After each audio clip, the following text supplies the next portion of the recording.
with a WWE star departing the company and more. This is Wrestling Rambles. My name is John, and you're watching the Wrestling Report.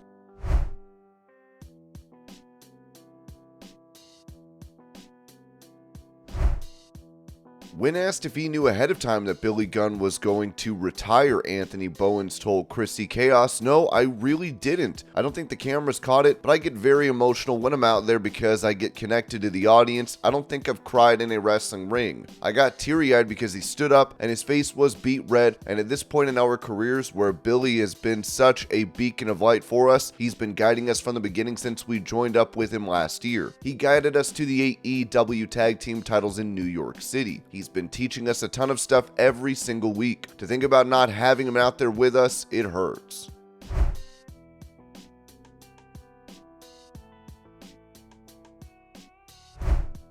Talking about AEW possibly being bought out or merging with another promotion, Paul White told Inside the Ropes, "For a while, WWE ate up their competition because they bought them out. By now, I think people understand that AEW isn't going to get bought out. We've got a bigger billionaire. So it is a different product that I think fans are hungry for because it is something different."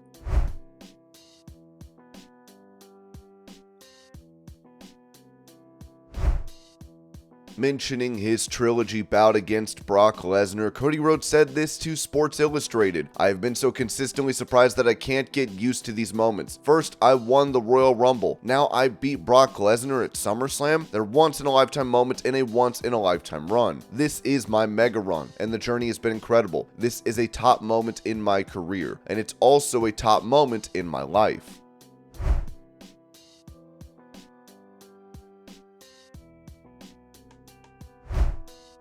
Speaking to Sean Ross Sapp of Fightful, Cody Rhodes was asked why he stopped appearing on Being the Elite, as he said, "I don't even remember. I think the workload for me was a problem. I was really proud of the exorcism of Cody Rhodes and pretty much everything I had done on there, but I treated that the same way I treated SummerSlam. I was very committed, very all in, and with the job that I had and the other job I had, I think I fell out of the normal cast. Plus, the cast changed. I want to say my last appearance was Drone Funeral. I loved that. I thought that was a good way to go out. You never know. That's a show that's everywhere. I can make a cameo. I can make a return. There was a lot of fun that was had there for sure."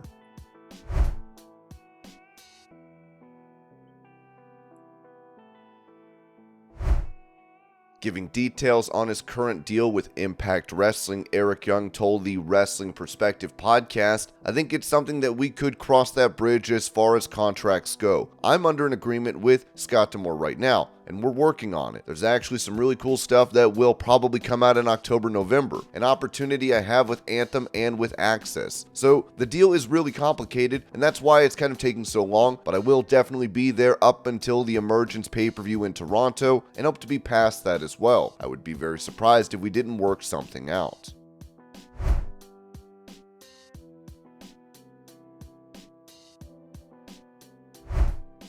Asked if he would bring his brother Jake to WWE, Logan Paul said this on the Stephen A. Smith Show. "Highly concerned about Jake boxing. Yeah, but you know he's stubborn and he's violent and he likes to fight people. I'll bring him to the universe when I can. We had him involved in the Roman Reigns match. Knocked out both the Usos. Like, it's so cool that we kind of get to cross over and be intertwined with each other's lives, running these parallel storylines."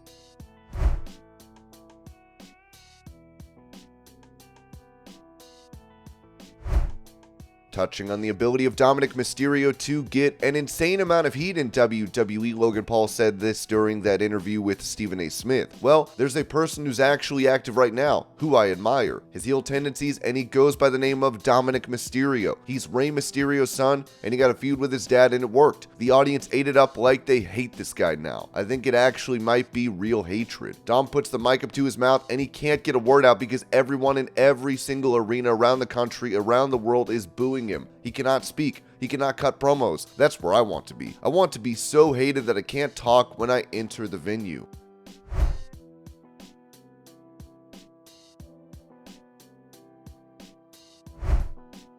Speaking about the possibility of having a WWE schedule similar to that of Roman Reigns, Drew McIntyre told Stay Busy, it's possible. The only way I would do that is if it was physically necessary. Right now, even though I might not be on every Raw or every live event, I'm busier than I've ever been with other stuff that is going on. Since I've come back, I've hit the ground running and been all over the place. I know in entertainment and this industry, you have to strike when the iron is hot and when opportunities are there. There are going to be peaks and valleys. How you deal with valleys is what defines you. Even in the past year, I've been at the highest of highs, perhaps Clash at the Castle, but I knew we had to come down and there was going to be a low period. It's how you deal with that, knowing you'll come back up if you work hard and give it your all and keep that belief. That led to a triple threat at Mania, and the time off was necessary, but as a side effect, led to hopefully the fans missing McIntyre. All the stories that came out, the responses everybody had to these stories, it was a good feeling and reminded me of the connection I built with a lot of fans who were standing up for me and wondering what was going on with my future. That was cool to see. To return and get the response that I've had since I returned and go right into this IC title match is very exciting for me. I know going forward, there is going to be a lot of fun, interesting, and different situations for me to get into.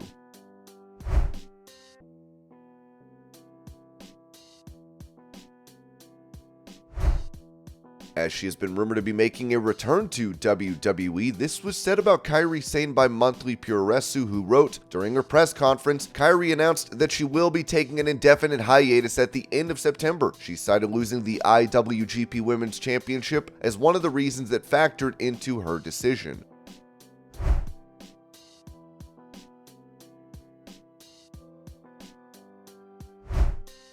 Revealing what took place prior to his AEW Dynamite debut, Rob Van Dam told the premier streaming network, "When I got out of my limo or car, whatever it was, they put me in a wheelchair and put a blanket over me, and they pushed me all the way back to a room. So I had my own room. Since they went through all that trouble, I stayed in my room and I wasn't gonna F it up for them. So I stayed hidden up until after my appearance, and some of the guys like Matt Hardy and Jeff Hardy, Brian Cage, some of the guys I got to see, they said, I thought I heard the crowd chanting RVD. I was like, what?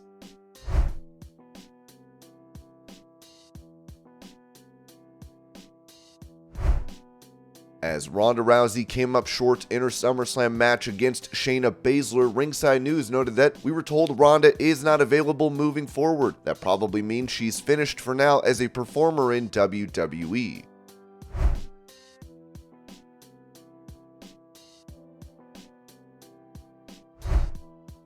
At the SummerSlam post-show press conference, Triple H said this about Vince McMahon's involvement in WWE Creative. The reason WWE is what it is, the reason this business, not just WWE, you can make an argument, a very valid one, that without Vince and his vision for this business, maybe it wouldn't be here anymore. There were things at that time back in the day that were very popular, roller derby, things like that, that just disappeared off the face of the planet. The vision of what he did changed the business, changed all of it for 50 years. An incredible run of success. No greater mind in the business. At this point in time, if all of us didn't look in moments of time for counsel from him on thoughts or ideas, or if we have a question to go to him and ask, we'd be silly not to. It's sitting next to someone that has forgotten more about this than you'll ever know. To not utilize that in some aspect, is he day to day? No. Is he in it all the time? No. If anybody has, he's earned that right to be able to do that.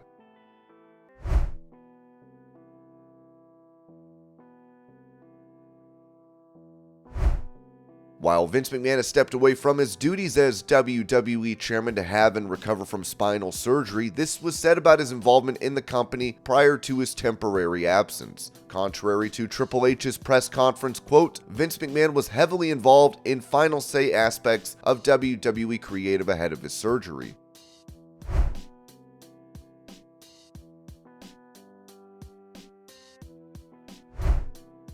With former AEW star Brian Pillman Jr. rumored to be joining WWE, it was said that Brian Pillman Jr. is slated to be at this week's WWE NXT TV taping, PWInsider.com has confirmed. Pillman Jr. was at the WWE Performance Center last month after his AEW contract expired for a tryout.